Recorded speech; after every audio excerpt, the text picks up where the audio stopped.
Hi అండి. Welcome to Ashi bakes and vlogs. ఈరోజు మనం పిల్లల కోసం ఒక సూపర్ హెల్దీ రెసిపీని చూపించబోతున్నానండి. అదే బ్రెయిన్ బూస్టర్ కుకీస్. ఇవి తయారు చేసుకోవడం చాలా ఈజీ అండి. ఇందులో మనం ఎలాంటి మైదా కానీ షుగర్ కానీ యూజ్ చేయం. ఇందులో వేసేవన్నీ కూడా మంచి హెల్దీ డ్రై ఫ్రూట్స్ అలాగే కొన్ని పౌడర్స్ మనం వేసుకుంటామండి. చాలా టేస్టీగా చాలా హెల్తీగా ఉండే ఈ బ్రెయిన్ బూస్టర్ కుకీస్ని ఎలా ప్రిపేర్ చేసుకోవాలి అనేది ఈ వీడియోలో మీకు క్లియర్గా చూపించబోతున్నానండి. మరెందుకు ఆలస్యం, రెసిపీలోకి వెళ్ళిపోదాం, వచ్చేయండి. ముందుగా ఒక బౌల్ తీసుకొని అందులోకి హాఫ్ కప్ వరకు ఓట్స్ అనేవి తీసుకోండి. ప్లెయిన్ ఓట్స్ అనేవి తీసుకున్నానండి నేనైతే. ప్లెయిన్ ఓట్స్ అయితే బెస్ట్ అండి. నెక్స్ట్ ఇందులోకి ఒక 2 TBSP పంపిన్ సీడ్స్ తీసుకోండి. నెక్స్ట్ వాల్నట్స్ అండి. వాల్నట్స్ కూడా సేమ్ 2 TBSP తీసుకోండి. నెక్స్ట్ ఇందులోకి సన్ఫ్లవర్ సీడ్స్ అనేవి మనం 2 TBSP తీసుకోవాలండి. నా దగ్గర హాఫ్ TBSP ఉంది కాబట్టి దాంతో 4 వేసుకున్నాను అనమాట. నెక్స్ట్ ఇందులోకి సేమ్ 2 TBSP బాదం తీసుకోవాలి. చియా సీడ్స్ అనేవి హాఫ్ TBSP, అలాగే ఫ్లెక్స్ సీడ్స్ కూడా సేమ్ అంతేనండి, హాఫ్ TBSP తీసుకోండి. ఇవన్నిటిని కూడా మనం ఇప్పుడు ఏం చేయాలి అంటే మిక్సీ చేసుకోవాలన్నమాట. ఒక ఫైన్ పౌడర్ కింద చేసుకోవాలి. వీటన్నిటిని ఒక మిక్సీ జార్లో వేసేసుకొని వీటిని ఫైన్ పౌడర్ చేసుకుందామండి. పౌడర్ చేసుకునేటప్పుడు కొంచెం జాగ్రత్తగా చేసుకోవాలి, ఎందుకంటే ముద్దయ్యే ఛాన్స్ ఉంటుంది. ఎందుకంటే డ్రై ఫ్రూట్స్ అనేవి మనకి ఆయిల్ రిలీజ్ చేస్తాయి కాబట్టి మిక్సీ చేసేటప్పుడు కొంచెం నిదానంగా చేసుకోండి, లేదంటే ముద్దయిపోతుంది అనమాట పౌడర్ అనేది.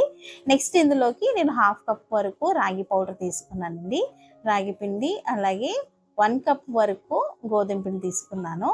నెక్స్ట్ ఇందులోకి ఏమంటారు బేకింగ్ పౌడర్ అండి. బేకింగ్ పౌడర్ అనేది నేను 1 TSP తీసుకున్నాను. ఇప్పుడు ఇందులోకి ఏమంటారు దాల్చిన చెక్క పౌడర్ అండి. నేనైతే హాఫ్ టీ స్పూన్ తీసుకున్నాను. నాకు ఎందుకు ఫ్లేవర్ కొంచెం ఎక్కువ అనిపించింది. మీరైతే ఒక పావు టీ స్పూన్ తీసుకోండి, సరిపోతుంది.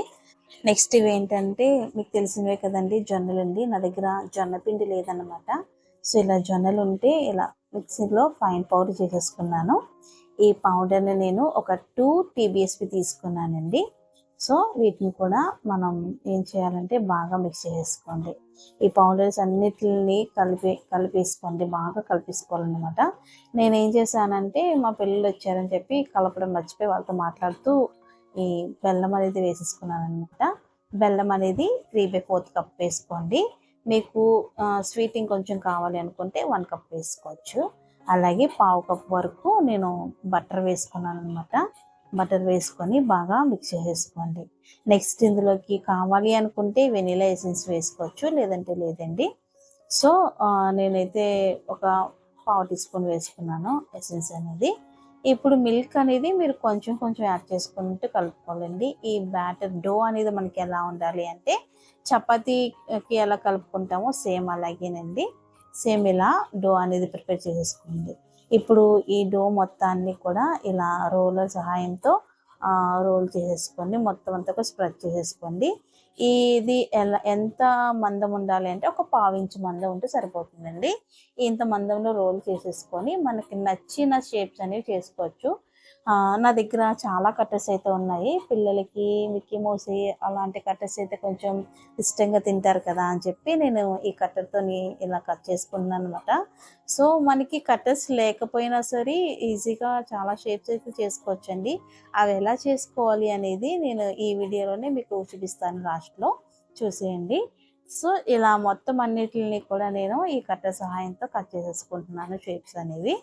ఇలా నెక్స్ట్ ఈ కట్టర్ యూజ్ చేసుకున్నాను, ఫ్లవర్ కట్టర్ అనమాట. ఇలా మనకు నచ్చిన మన దగ్గర ఏ కట్టర్ ఉంటే ఆ కట్టరు, లేదంటే ఇంట్లోని నాజులతో కూడా మనం నోజుల్ యూజ్ చేసుకొని కూడా మనం ఇలా షేప్స్ అనేవి చేసుకోవచ్చు. ఇలా మనకి కావాలనుకుంటే మిక్కీ మౌస్ చేసుకోవచ్చు. చూసారు కదా, నేనైతే ఈ కట్టర్తోని అన్నిటిని కట్ చేసేసుకున్నాను. వీటన్నిటిని కూడా నేను బేకింగ్ ట్రేలో అయితే షిఫ్ట్ చేసేసుకున్నానండి. ఇప్పుడు మనకి ఫ్లవర్ కావాలి అనుకుంటే ఇలా నోజులతో ఒక రౌండ్ షేప్ తీసేసుకోండి. ఇలా రౌండ్గా కట్ చేసేసుకొని మనకి ఎన్ని పెటల్స్ కావాలనుకుంటున్నామో అన్ని పెటల్స్ కింద రౌండ్గా కట్ చేసేసుకోండి. ఇప్పుడు చూసారు కదా, మనకి పెటల్స్ లాగా ఒక ఫ్లవర్ డిజైన్ అనేది మనం ఫ్లవర్లా రెడీ చేసేసుకోవచ్చండి. చూసారు కదా మనకి ఫ్లవర్ అయితే రెడీ అయిపోయింది. ఇలా మనకి ఏ షేప్ కావాలంటే ఆ షేప్, ఎలాంటి కటర్స్ అవసరం లేదండి. ఇలా మనమే క్రియేట్ చేసుకోవచ్చు అనమాట. సో, ఇప్పుడు నేనైతే ఏమంటారు, బేర్ కింద, టెడ్డీ బేర్ కింద, ఒక స్మాల్ టెడ్డీ బేర్ కింద చేస్తున్నానండి. చాలా బాగుంటుంది. ఆహ్, ఏ మీరు మీరు కూడా ఇలా ట్రై చేసి చూడండి. చాలా బాగుంటాయనమాట.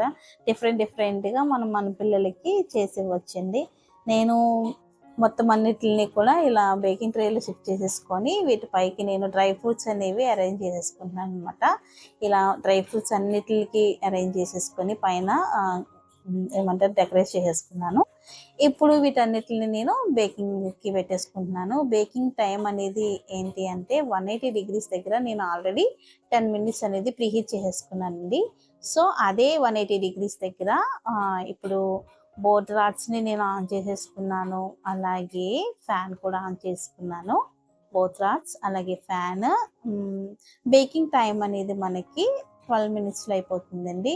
12 మినిట్స్ కన్నా ఎక్కువైతే మాడిపోతాయి అనమాట. 12 మినిట్స్ అయితే మనకు సరిపోతుంది. కొంతమందికి 180 డిగ్రీస్ దగ్గర కొంచెం హీట్ అనేది ఎక్కువ జనరేట్ అవుతుందనమాట.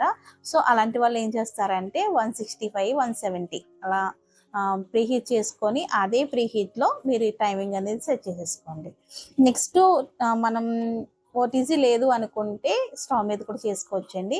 స్టవ్ మీద కూడా మనం ప్రీహీట్ చేసేసుకొని ఒక 10 మినిట్స్ లో టు మీడియంలో, అదే 20-25 మినిట్స్ అనేది బేకింగ్‌కి పెట్టేసుకుంటే సరిపోతుందండి. చూసారు కదా మన కుకీస్ అయితే రెడీ అయిపోయినాయి. చాలా హెల్తీ వెర్షన్‌లో చేసుకున్నాం కదా ఈ కుకీస్ అనేవి. పిల్లల బ్రెయిన్ డెవలప్‌మెంట్‌కి కానీ, అలాగే వాళ్ళ ఎనర్జీకి కానీ ఒక మంచి స్నాక్ రెసిపీ అని చెప్పొచ్చండి. సో, మీరు కూడా అప్పుడప్పుడు మీ పిల్లల కోసం ఇలా హెల్తీ రెసిపీస్ ప్రిపేర్ చేస్తారని ఆశిస్తున్నాను. సో, మీకు కనుక ఈ రెసిపీ నచ్చినట్లయితే ఒకసారి ట్రై చేసి చూడండి. ఎలా వచ్చిందో కామెంట్ సెక్షన్‌లో కామెంట్ చేయండి. హ్యాపీగా ఉండండి, హెల్తీగా ఉండండి. ఈ వీడియో నచ్చినట్లయితే లైక్ చేయండి, షేర్ చేయండి, సబ్స్క్రైబ్ చేయండి. థాంక్స్.